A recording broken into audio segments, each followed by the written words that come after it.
Hi guys, and welcome to my YouTube channel. My name is Anisira. In this tutorial, I'm going to be teaching you the easiest way on how to sew a beautiful A-line dress with button at the front and a rope at the back. And this sleeve also have an elastic at the tip. It's a very wide sleeve. It has elastic at the tip. So now for this tutorial, I'm going to be making use of 5 yards. So I made use of 4 yards for the bodice and 1 yard for the sleeve, and I am making use of adire. So I have 4 pieces on fold right here.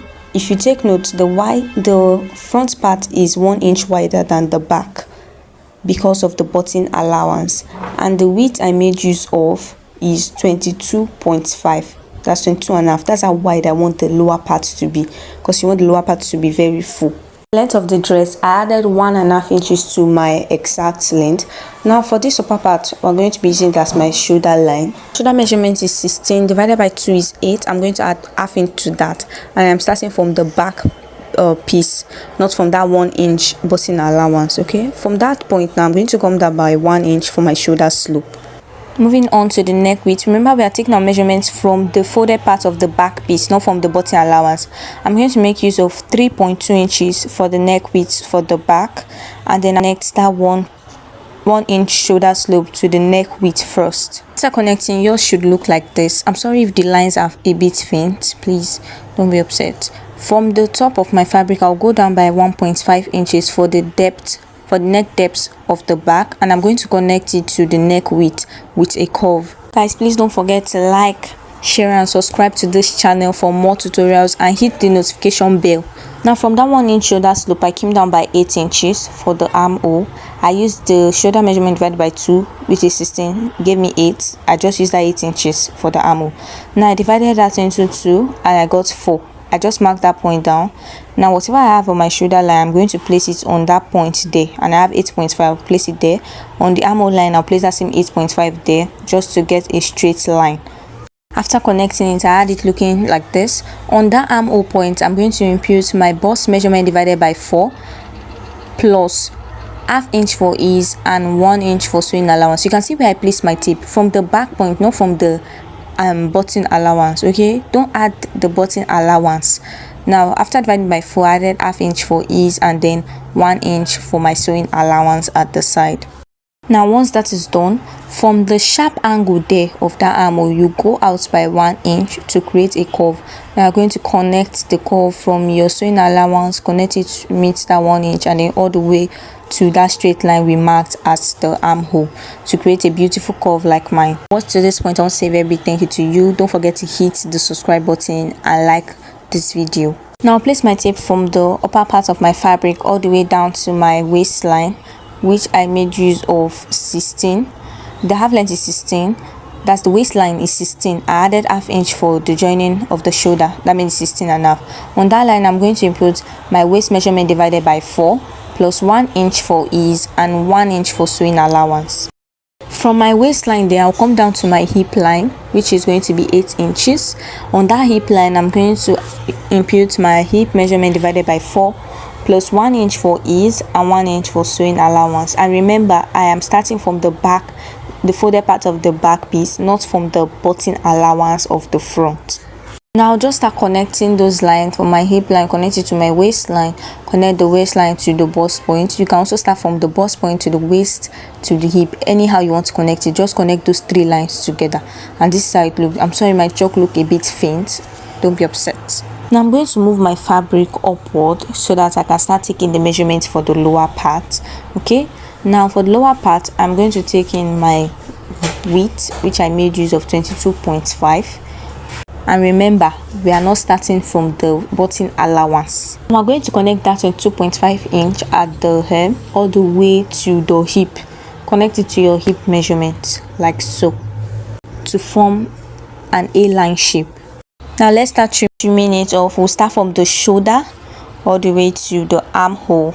It's actually easy. Just take a look at what I'm doing and you will get it right. Okay, now once that is done, we'll start trimming off the side piece. Follow the chalk. I'll trim from the bust to the waist to the hip line, following it down to the hemline. Follow that A shape. I'm just saying it like this because my chalk is faint. Don't be upset, guys. Now after trimming it out, this is how it looks. I know it's looking a bit funny, but don't worry, we are correct. Okay, from the hemline there at the side will come up by 1.5 inches, just so that side will not be too long. Okay, then you are going to connect it to the front and just trim it off. Just look at the way I am trimming mine off. We'll go ahead and cut or trim out the back neck depth. Just trim it out. Now you watch that area where the neck width stopped for the back, just to indicate where we are going to start our neck measurement for the front. So now I just moved the back piece away so we can mark out the neck piece for the front. From the upper part there, I came down by 8.5 inches, sorry, by 9.5 inches. That's going to be the neck depth. It's going to have a V-neck. From that point I came out by ½ inch. You can go as deep as you want. You can go by 8 inches, 7 inches. Then I connected that ½ inch to the neck width there to form a V, and I'm going to trim it out. After trimming it off, this is what it looks like. The next thing I'm going to do is to slit open the front piece. Remember that the front piece is actually on fold, so we have to slit it open for the button allowance area. Just slit it all the way to the down. Now we're going to be working on the armhole area for the front. I'll come down by 4 inches, which is 8 inches from my armhole divided by 2 is 4. On that point, I'll come in by ½ inch, and I'm going to connect that part all the way to the upper part of the shoulder. I'll just connect it like so, just so we don't have bulge at that area. And you go ahead and trim it out like this. Remember that this outfit has a rope at the back to snatch the waist. So from the shoulder line, I'm going to come down by 14.5 inches. Now to get yours, just come down from your underbust measurement. Let's say for example your underbust measurement is 12. From that underbust measurement, come down by 1 inch. Okay, that's just it. That's how to get your own measurement. And then you go ahead and notch it out. Now once that is done, I went ahead to cut a facing for it. Now the longer one here is a facing for the front piece, the shorter one is a facing for the back. So how did I cut it out? I've just placed my bodice on another piece of fabric. I folded the fabric as well, and then I just trimmed it out exactly the way I wanted it to be. Can you see it? Cut out yours. So you're going to use the facing to turn the neckline, and then I also have a rope here, the rope that is going to be used to snatch it at the back, and the length is 26.5. the width on fold is 2 inches, so when opened is 4 inches. Now to cut out the sleeve, we're going to measure around the armhole there, and I got 11, and this is the fabric I'll be making use of for the sleeve. And I have 4 pieces on fold here because I'll be cutting the 2 sleeves out together.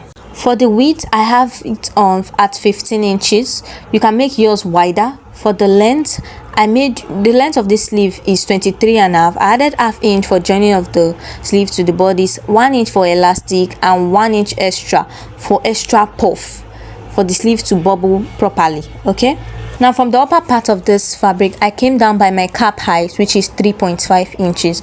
Now I'm going to make a curve from that part, meeting the closed edge of my fabric, the folded part of my fabric, like so. Now I'm going to measure around that curve to make sure I have that exact 11 inches that I got when I measured the round armhole of the dress. I'm going to mark it there. Now we'll connect that 11 inches all the way to the end there to form an A-line shape, a wide shape. So guys, just go ahead and trim it out. Trim from the curve there, just trim it out to have this beautiful shape. Now the upper part there, I will notch it just to take note that that is the center point of my sleeve. Now from the hemline there, I'll come out by 1 inch to indicate my elastic allowance, okay, because we are going to be sewing that area for our elastic. Now once that is done, we are going to take our sleeve. We'll fold that 1 inch. Now just fold that 1 inch and fold the tip of that 1 inch a little bit in a way that you can pass in your elastic, and you have to do the same thing for your 2 sleeves. And once I was done with that, this is what it looked like, and I've done the same thing for the 2 sleeves. Please don't forget to hit the like button and subscribe to this channel. Now here's my elastic, and I measured 8 inches for the elastic. I think this will actually fit into any body size. You're big, you're slim, it's okay. And here is the one I have done. You can see how it looks. So now we're going to do the same thing for the other part. To fix in your elastic, you will need this pin. I think this is an office pin. Just pass your elastic through it, and then you're going to dip that pin inside that allowance that you've made. Just dip it, dip it, dip it. When you get to the end here where the elastic is showing very little, you take it to your machine and stitch it up so that it doesn't move in. After that is done, you're going to continue passing in your elastic. Just continue passing it till you get to the other angle. Once you've gotten to the other angle, you go ahead and stitch it down again. Just remove your pin and stitch it down again. And as you can see, I am done with that, and my elastic is looking very beautiful like this. I guess that was easy, right? So let's move into the next step. Now right here I have my front piece, so I'm going to place the facing on it. You can see how the facing look. Just place it on it and you run a stitch on that neckline, following the V all the way to the button allowance, all the way down. And once I was done, this is how it looks. And after sewing it, I just turned the facing to the wrong side of the fabric. Can you see? So that the front part of the fabric will be looking very neat. So now this is the wrong side of the fabric. After that, I folded the edge of the facing so that it doesn't fray out. For the back, I placed the facing on it and I ran a stitch around the neckline, and I gave it a small notch around it so that the neck can lay very flat. After that, you are going to fold the edge of the facing as well so that the fabric doesn't fray out. Don't start removing hair or ropes. Okay, now when you turn it to the right side, you see how neat that neckline looks. Now you're going to place the front piece on the back piece, right side facing right side. We are going to stitch up the shoulder. Just make sure that the shoulders are neat. To do that, you have to use the back facing to cover that sewing allowance, just the same way you turn your dress with a lining and then you sew it. Now here are the ropes. I've gone ahead to stitch it and turn it out. So this is how it looks. Guys, can you see how the shoulder line look very neat? So make sure you do yours like that. We are going to turn our fabric to the right side, and you place the rope on the back piece like this. On that area that we notch, just place the two ropes on each side and stitch it down. After stitching, I had it looking like this. What I'm going to do is to open up the armhole there of the dress. Then we are going to sew or attach the sleeve to it. That area we notched on the sleeve, just align it with the shoulder area of the dress and just sew it all the way around. You can see the way I'm showing it to you guys. And once that is done, you should have your sleeves looking like this, attached and looking neat. Please make sure you sew yours neatly, okay? I hope this tutorial is helpful. The next thing we're going to do is to align the two sleeves together. Take note that this is the wrong part of my fabric. Now we're going to sew it all the way around, from the sleeve all the way down to the hemline with 1 inch. Now you do the same thing on the second part as well. After stitching it, I had it looking like this. Can you see my ropes? Look at the sides. Everything is looking very neat. Very neat. Guys, if you watched to this point, I want to say a very big thank you to you. Please don't forget to hit the like button and subscribe to this channel. Can you see how beautiful it looks? Now for that back facing, what you do is to use your needle and thread to do hemming stitch, to just hold it down. Now moving on to the hem of the dress, I went ahead to fold it 2 ways using ½ inch and I just ran a stitch all the way around neatly. The next thing to do is to go ahead and fix your buttonholes and your buttons, and that will be all. And now let me show you the final result. This is how it looked. It was looking very beautiful and very neat. If you watched to this point, I want to say a very big thank you to you. Don't forget to hit the like button and subscribe to this channel. Can you see how beautiful the back piece look? Thanks for watching. Bye.